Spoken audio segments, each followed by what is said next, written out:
This next one, this just totally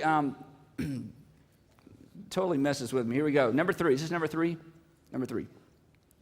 This has been in my office for 10 years. This came from a book that went out of print. It was called The Paradigm Book. Then it was called Future Edge, and it was called The Paradigm Book. It's by a guy named Joel Barker. I think you can still get it. Here's what he wrote. What do I believe is impossible to do in my field, but if it could be done, would fundamentally change my business? What do I believe is impossible to do in my field, but if it could be done, would fundamentally change my business? I love that question. Let me tell you how where this question led me. 13 years ago, about 13 years ago, I'm in a restaurant.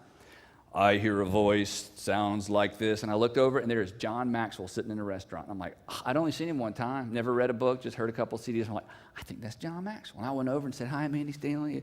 Hi, Andy. I'm like, oh, I love that voice. Anyway, so we met, and he was moving to Atlanta. So I said, I'm like, could we get together? So anyway, so he was so gracious, and we had lunch. And here's the question I asked him. I said, because I've been hanging out on this question a long time. And I said, John, here's just, I grew up in the church. Here's the problem. The problem with the church paradigm as it is, as I understand it, is this. The person that gets to talk on Sunday morning is also the person that's usually expected to lead the organization. And sometimes they're a great talker and a bad leader. And sometimes they're a great leader, but they can't keep anybody awake for 30 minutes in a row.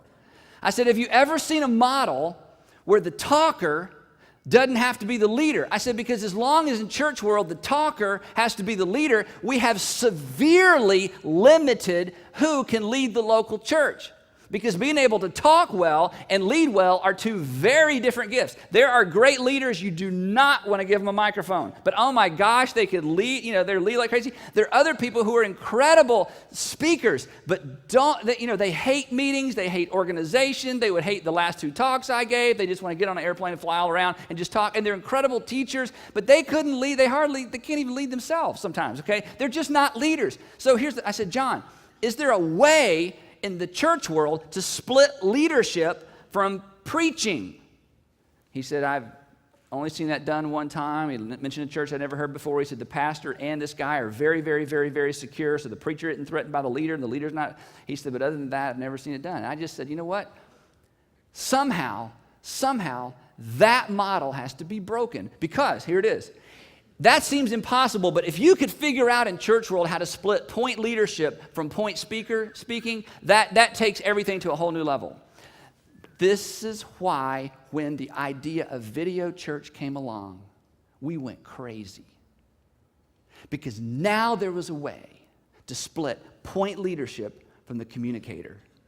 See, while everybody else is going, I don't know about video church. I think everybody needs to have a pastor. And I'm like, fine, you guys just have a nice conversation, because we're about to experience a paradigm shift. This isn't about trying to put a preacher everywhere on a screen. This is the opportunity we've been waiting for. Now you can have a person who's an incredible leader, lead an incredible church, and they don't have to be the preacher.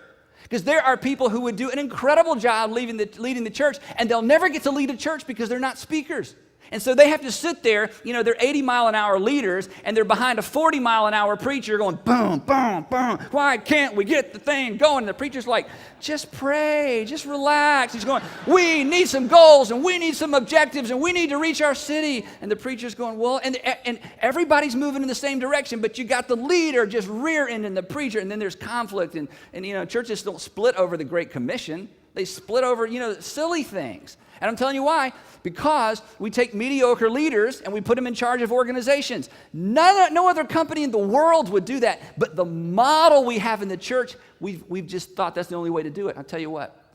Some of you got to go to Jeff Henderson's breakout. Jeff Henderson is an incredible leader. And he leads one of the biggest churches in the Southeast, and he only has to preach 4 or 5 times a year. I'm telling you, Jeff Henderson's such a good leader at Buckhead Church. I got an evaluation one time, one of those one-year evaluations from a staff member here. And one of the things is, what do you wish, or what are your observations? And this is what they wrote. They knew I was going to read it. Here's what they wrote. We need a Jeff Henderson at North Point. Do you know how offended I was at that? 0. I thought, if we got a better leader than me leading a church that I get to be associated with, we have broken the mold. And you can make fun and criticize Video Church all day long, but we have figured out a way to release leaders into leadership roles. It's awesome. So one day I'm at the doctor not too far from here, and this little girl was behind the counter, and she looked up and she said, "Oh, I'm really enjoying that series, the series you're doing now." I said, "Oh, well, thanks." And then she said, "Have you been here?" Talking about the doctors. "Have you been here the last 6 months?" I said, "No." She said, "Well, we need to pull your records." I said, "Okay." She said, "What's your name?" I said, "Andy Stanley." She said, "Okay." She said, "I was just telling Natasha about this." I can remember. I'm telling Natasha about this series you're doing on marriage. I said, "Great." So I sat down, went to see the doctor, came out. I said, "Do you go to Buckhead Church?" I go to Buckhead Church. I love it. Talked about our small group. Did not know my name. Did not care. Was not offended. Loves Jeff Henderson and Buckhead Church. That is a paradigm shift. Now, so here's the question. What in your current model and what in your current world is a problem, but if anybody could ever figure that out, boom, everything changes. I'll tell you the one I'm wrestling with now.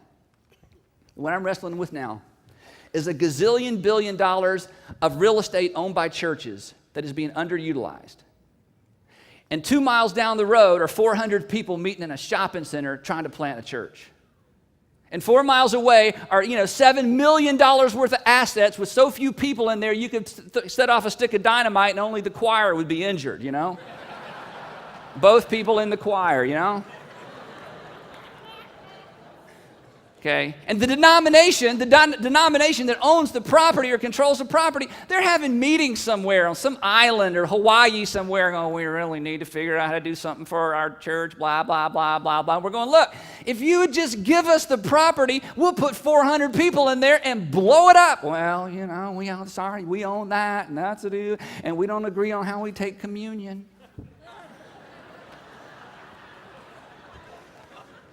Well, let's don't have a dynamic church in the city then It just drives me crazy. But let me just tell you what, okay? Let me tell you what.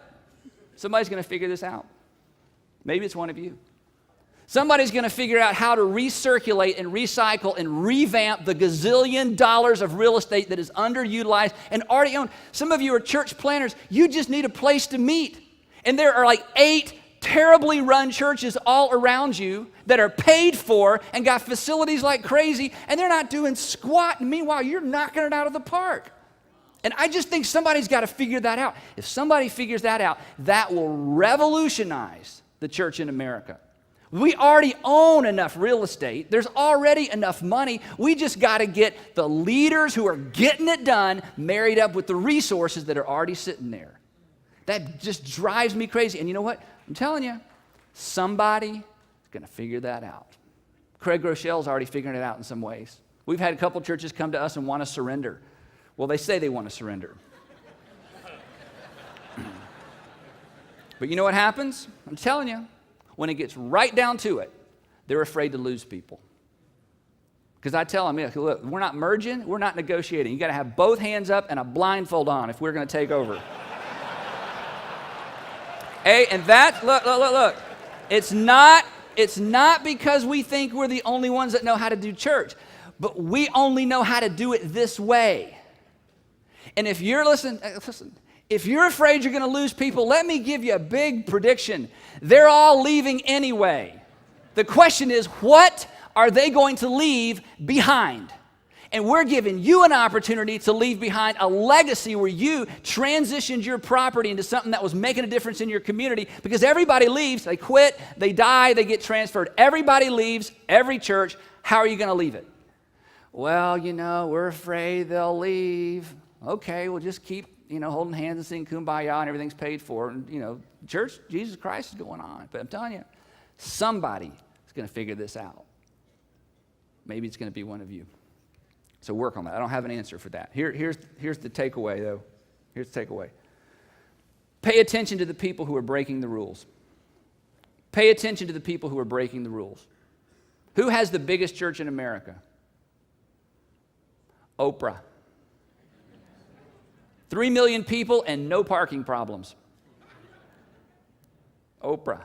Pay attention to the people who are breaking the rules. Don't be a critic. Be a student. Pay attention to the people who are breaking the rules.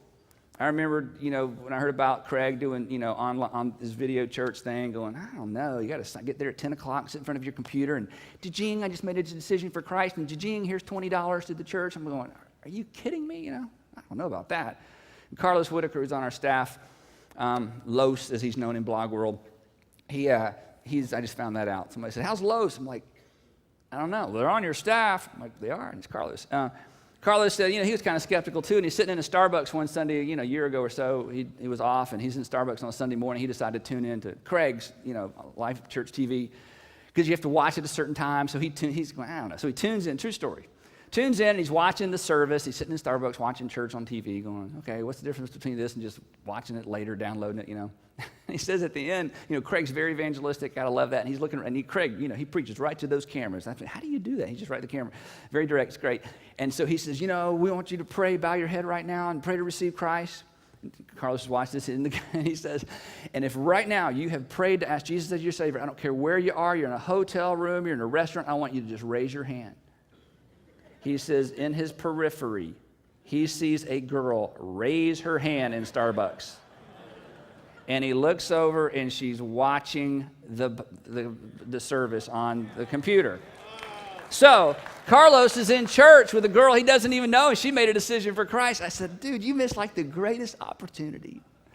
You should have just waited about 5 minutes and then gone over and said, honey, I just sensed the Lord leading me to come over here